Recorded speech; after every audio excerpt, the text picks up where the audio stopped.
and welcome to the Football New South Wales Community Podcast and our third instalment of features from the 2025 Club Development Conference. This segment focuses on enhancing volunteer engagement and was delivered by Doctor Catriona Rose, Senior Program Manager at the Australian Sports Commission. We all know volunteering is the lifeblood of our game, and to present on enhancing volunteer engagement, we welcome Doctor Catriona Rose from the Australian Sports Commission, where she co-leads the Sport Volunteer Coalition Action Plan. Now, this ensures that evidence-based decision-making enhances volunteer efforts in sport. Would you please welcome Dr. Rose? Hi. Thank you for having me. Can you hear me? Excellent, great. So I'm here today from the Sports Commission to share some learnings that we have and share some research, data and insights, and I'm going to try not to bore you with that. I'm going to try and bring it to life with some stories that might be relevant for the community club sporting space. But essentially what I'd like you to think about through this session today is just one thing that you could take away to your club to prep for your volunteers for the next season, for this season coming. So I know we're thinking about participation, and I saw the report that came out just this week.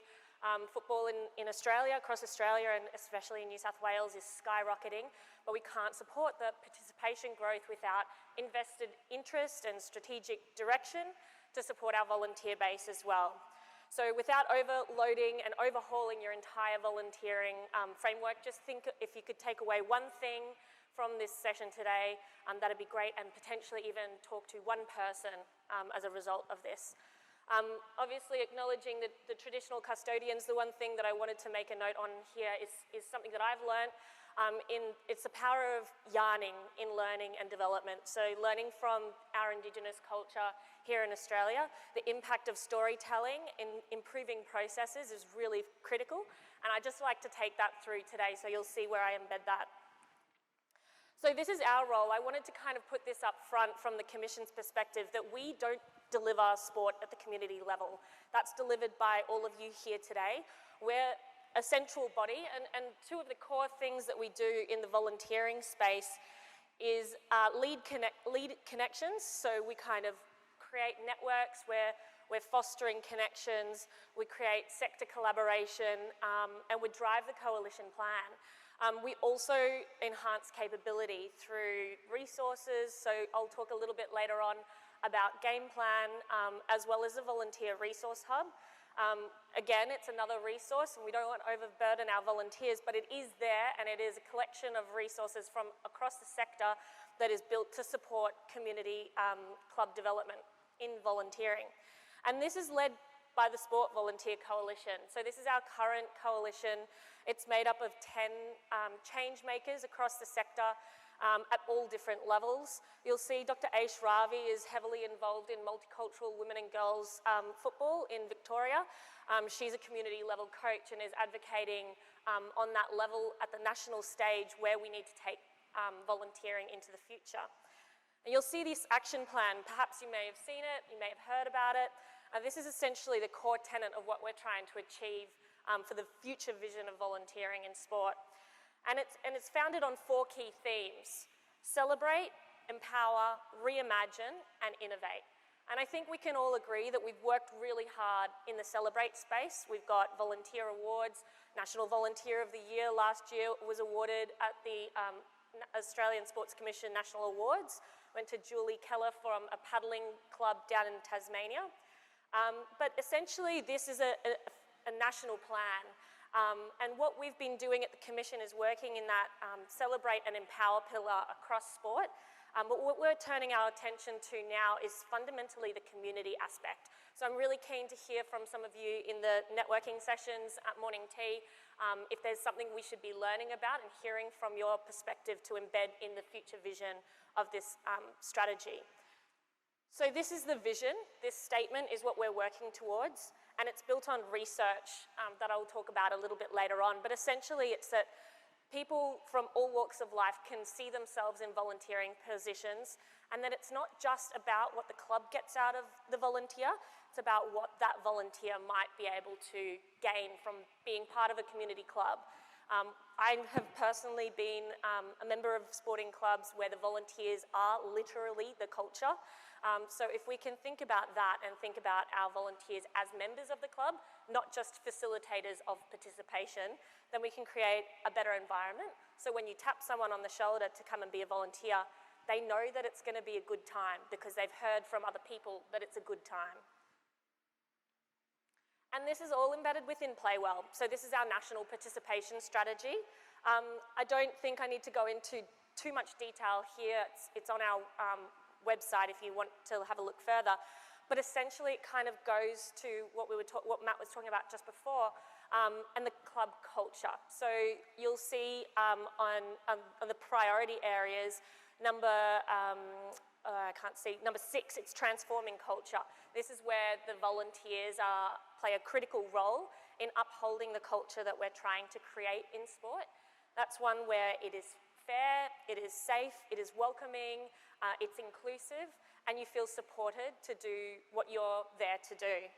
I think also the other thing that I wanted to stress here, that this is the whole system pulling in the same direction. And we're looking for those ways to streamline and reduce volunteer burden, but still move towards this future direction of sport where everyone feels they have a place. So I want to take a minute here, and I would like you, I know you're probably all sitting with people from your own clubs or your associations, and I'd like you to turn to someone that you don't know, someone from a different club, and I want you to ask, what's changed for volunteers in football this year? So I know my colleague Matt Carth came to this conference last year and he discussed and shared the volunteering action plan. Obviously we heard about the Game Changer program. So I'd be really keen for you to share and discuss for a moment with each other if you've tried something new last season, what worked, what didn't, any learnings that you took away from that. And I'll give you a few minutes just to discuss that, and I'd love if you could feed that back. So I'll give you a couple minutes now to just find someone and have that chat. All right, if you could finish up your conversation just now, we'll have time to continue that at morning tea. If the roving mic is around, or if not, that's all right, we can yell it out. But I'd love to hear, was there something that you heard that was curious, interesting? Was there a key learning that you'd like to share with either me or the rest of the group? Did anyone have anything that they wanted to share from that discussion just then? I'm sure there were some new things that you tried in the last year. Or was there something that you didn't try? If it's not broken, do we fix it? Yep. We got a microphone coming to you. Hi. I think this probably counts. My name's Robin. I'm from Hurlston Park Wanderers Football Club as well. Last year we started, we have a program for kids with disabilities playing football. And we asked families and kids, and this was the important part, I think, trying to get kids in volunteering early. So we asked kids each week to come along and take part in the program and in the warm-ups and the drills, and then finish off playing a game with our kids with disabilities. And I felt that went really well. We obviously went through the families brought them down. Then what would happen is that on some weeks the families also joined in. And so I'm hopeful that that will continue, and that there were kids who came back, who said, yeah, I'll come again. Yeah. And if you get one or two, that's a bonus. Congratulations, that sounds like a great initiative. And that's something I'll touch on a little bit later. I've got a couple case studies, but one of the things that we know is engaging the whole family is a really great opportunity to kind of bring that in, and reducing the gap between someone showing an interest in volunteering and them giving it a go. So how can we reduce the gap between someone saying, yeah, I might have a bit of time, or I'm interested in learning some leadership skills as an emerging athlete or something like that. How do we reduce the gap to getting them involved? Come down to training, we'll give you a run, we'll give you some responsibility, get them feeling empowered, and then they're going to think that's a really great opportunity. They've had a taste and now they may want more. If there's a gap between that hands up and giving it a go, it's challenging. I think also the inclusive aspect is interesting. I know that NDIS offers some funding to support people with disability engaging in local sporting clubs in a volunteer capacity, and that works brilliantly twofold. It offers that person with disability a way of meaningfully engaging in their local community. It offers the club a cheer captain, someone that's bringing the culture to life, that loves the sport, but then may not be accessible opportunities for them to participate, but they can still be a core part of the club fabric. I've probably got time for one more point if anyone else had anything to share. Otherwise, please come find me. Oh, yeah. I've been a coach before, but new to administration this year as registrar. And the play football administration or registration side of things has been a real problem. Yeah. So I think that needs to be discussed at some point, not suggesting you have the answers today, but really as a volunteer, it's a lot of hard work. Yep, so you're saying, it is hard to hear. So you're saying the administration, there's a lot of burden there, there's a lot of work there, and so like managing that is the biggest big challenge. Yeah, so to believe that it's an improvement on what was you believe it's an last year is hard to believe that it's... Yeah, fantastic. No, that's great to hear. Yeah, I think one of the things that we're trying to do is reduce... It's not an improvement. Oh, it's not an improvement. I'm sorry. It's that's all right. It's a new system. There's always, actually I was just talking to Kim over here about the transition from existing systems into new systems, and that there's a succession planning piece that has to go into that as well.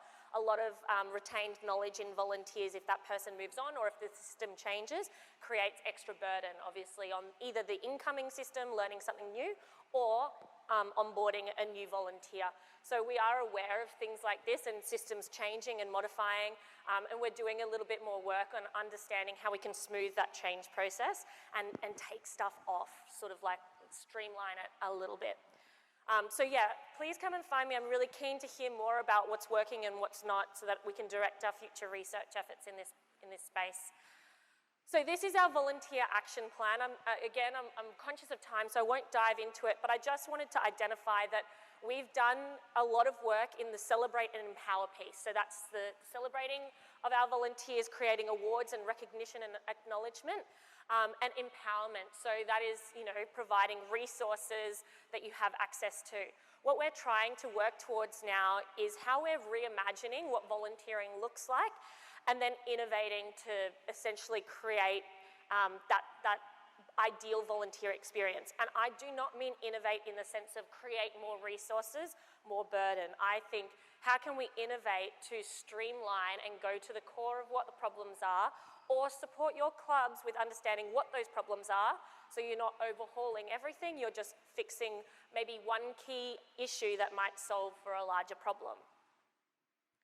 So I'm going to talk a little bit now about some key data and insights that we've got, and I will sort of highlight some key points, but what I wanted to do here is showcase that we're always trying to collect new data, and we're trying to be agile in response to the sector needs. So you can see here we've got an estimated number of hours that volunteers are contributing each year. This comes from the AusPlay data.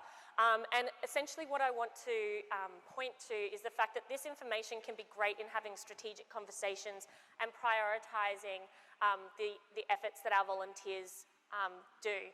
So another focus on volunteering report was done in 2021. This sort of information comes out fairly frequently from the Sports Commission. And it can help support conversations with committees and boards to prioritise and put volunteering as a strategic priority. So essentially, that's what I'd love to get out of it, out of the session here today. So you can see here, this is some AusPlay data on the number of volunteers in Australia across sport. I should mention this is population data, so this may not be the most accurate representation, but it's the best that we have available to us. And you can see that football is light years ahead. There are so many volunteers in football, and I want to congratulate you all, because with how many volunteers you have, you're in a prime position to create what we want to see for volunteers. And I think that this obviously shows that there's good being done in this space. But we can be real leaders in this space here in New South Wales. So the New South Wales Centre for Volunteering did a special report last year on sport volunteers. And you can see here that there are some really great stats on the value of volunteers, the economic contribution that they provide to clubs. It really just goes to solidify the fact that we cannot forget them when we're planning for our seasons. And the proportion of people that do volunteer in New South Wales is quite huge, but that number is not all sport volunteers. That's obviously including, the arts and social services and all sorts of other volunteering positions.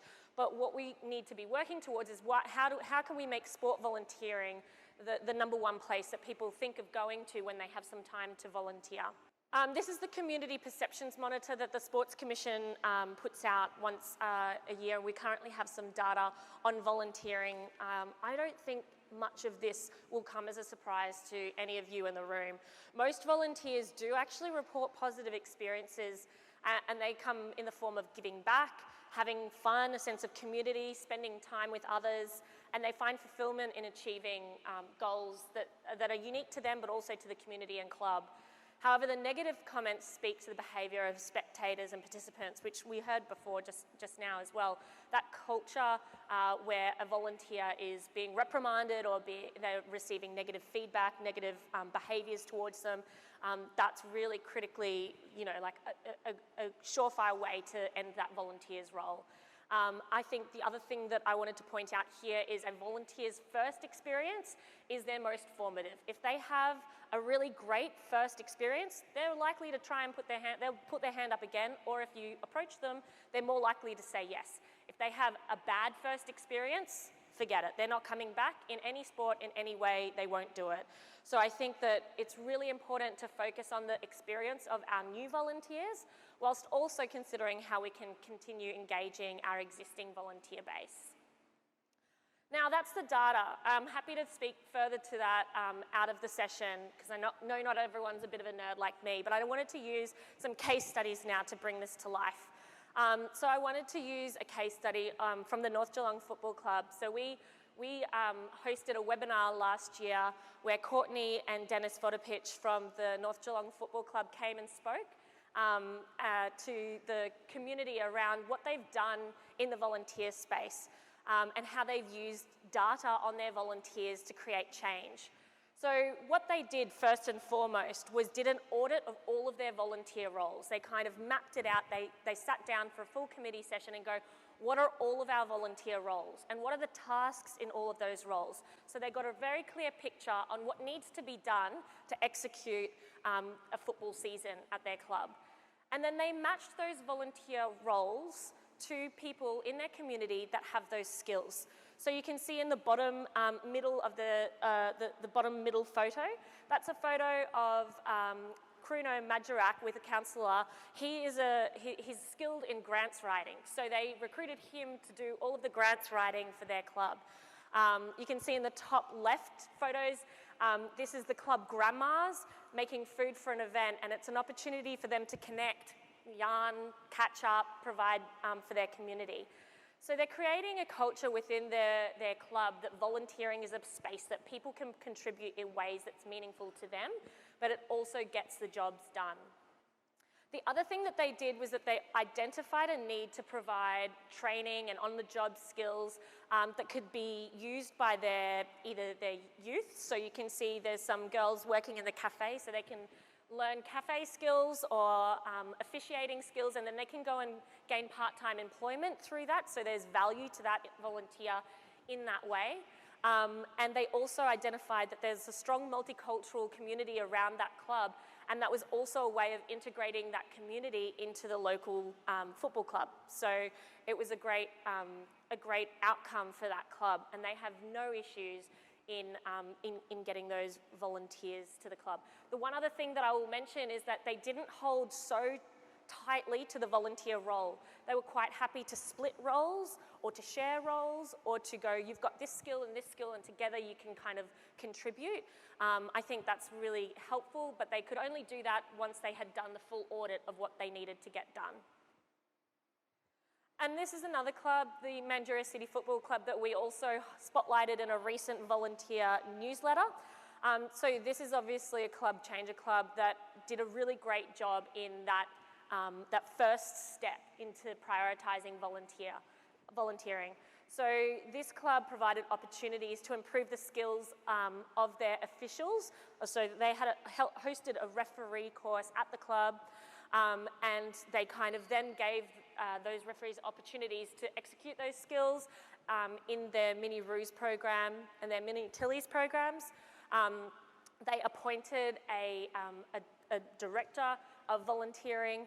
They're looking to move towards appointing a director for volunteering, and that just shows that there's a commitment there to bettering the experience of volunteers by having a single person whose role it is to consider the volunteers at that club.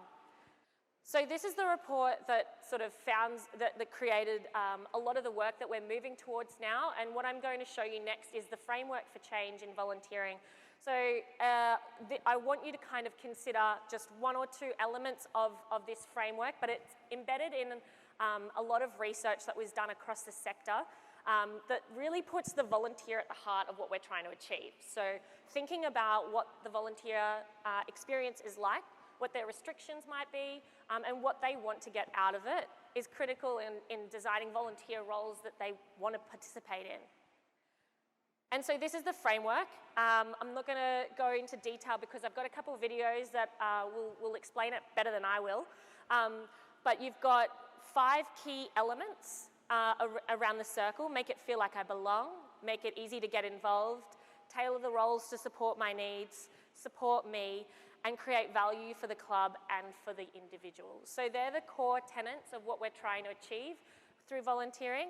And they are supported broadly by the ways of working on the outside, which is working collaboratively, trying new things, and leveraging data and insights to inform decisions.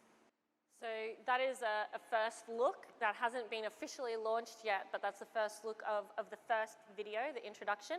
And the next video is just around the first element that hopefully you walk away today considering ahead of your 2025 season. Nalini is new to town.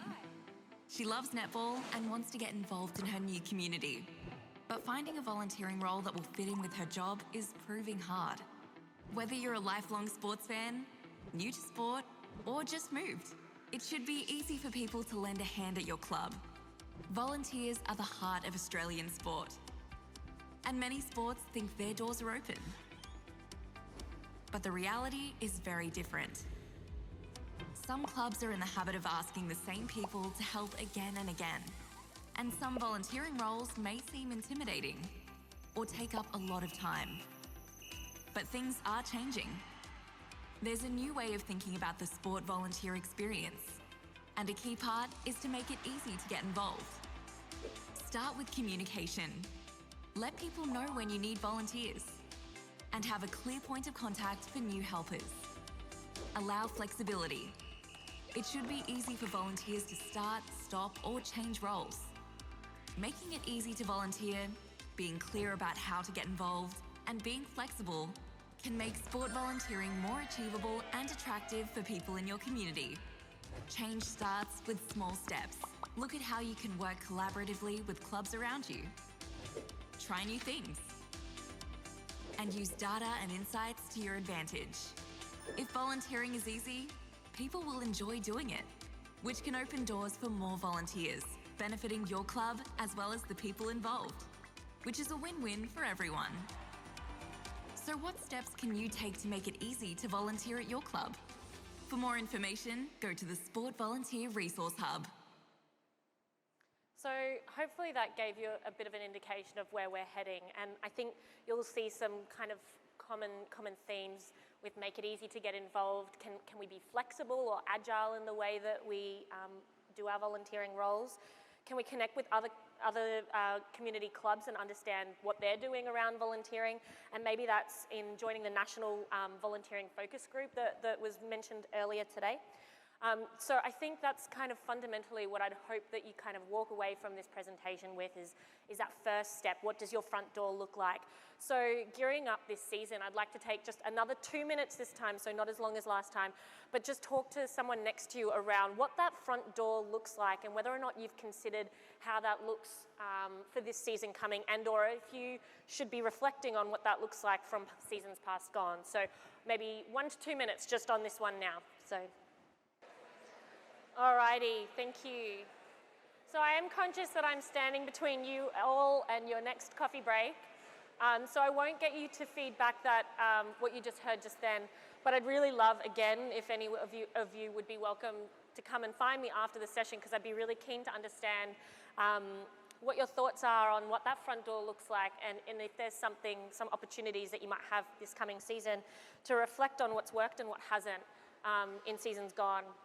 So just to finish off, I'm just going to share some of the resources that are available. I know we've got resources and resources and resources, but if you do identify a fundamental question you want answered, or you've got some burning desire to kind of like go a bit deeper on something in particular, I just wanted to talk through game plan. So I can also speak to this if you've got questions on what game plan is or offers. I think one of the things that I wanted to share is that obviously to become a one-star club through the Club Changes program, you will do the women and girls the women and girls module, but there are also many other modules that are available for you to access should you choose to, and workforce is one of them. So you can access the workforce module and move through it, and what it will do is it will kind of build out, on the bottom right you can see selected resources. So based on your responses, it will provide you with a list of potential resources that are housed in our volunteer resource hub that can kind of target you, provide targeted information on areas that your club may need development in.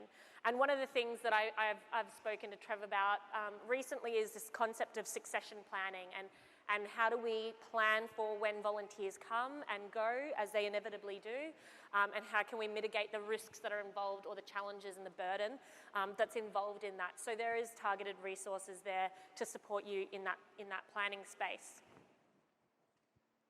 So this is also what game plan looks like. This is a national perspective here, but I just wanted to exemplify that if you ever did need some data or information to support where you're heading at your club or association, we're more than happy to help you kind of understand, read this information in a way that's going to be useful to have those conversations. So it breaks down who the volunteer roles. This is, again, I say nationally, but you can filter for your club, you can filter for the state, and it can then direct efforts in those areas of greater need. And this is the Sport Volunteer Resource Hub. So this is currently available on the Sports Commission website. And this is a collection of resources from across the sector. So this is not necessarily work that the ASC builds ourselves. We get best practice information from across the sector and also from other sectors. So we take a lot of learnings from Volunteering Australia as well, and other areas that do volunteering really well, and we embed them with a sport lens on this resource hub. So you can access this through the link at the bottom there. And then the other resource that I wanted to share finally is the webinars. So we run a series of webinars each year. I think there's usually around 4 each year, so keep an eye out. If you're not already linked into updates on the volunteering webinars, I would follow the Australian Sports Commission on any social media platform, and you'll be alerted to when these are upcoming.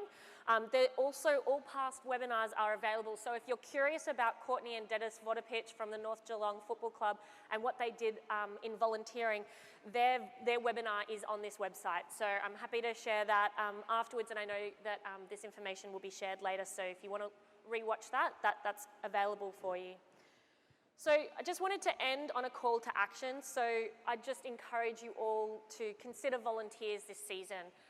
I know that you're focusing on getting players and setting up for success with your playing group, but we can't operate without our volunteers, obviously. So what are we doing? What's the first port of call? What's the low-hanging fruit that we can really nail this season? And how can we help support? So you can contact us through the volunteering email there if you wanted some targeted support. We're also really keen to hear about what's working well so we can elevate that and share across the sector. As I said at the start, we're not the ones delivering community sport, you are, so we need to hear, and I'd really love open communication lines so we can better understand what's working and what's not. And finally, just any questions I'm happy to answer, but I wanted to leave these up just for some thoughts for you to take away at the end of today, and thank you very much for your time.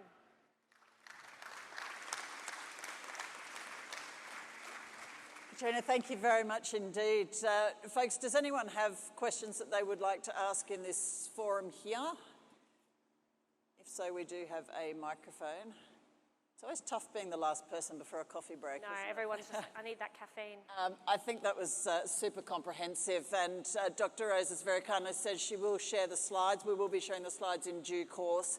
Obviously the videos are embargoed because they're not released yet, so you got the sneak peek at the release of them. But for any of you wanting to have a closer look at the slides, we will at some point be releasing them to you. But right now, would you please thank Dr. Catriona Rose? Thank you.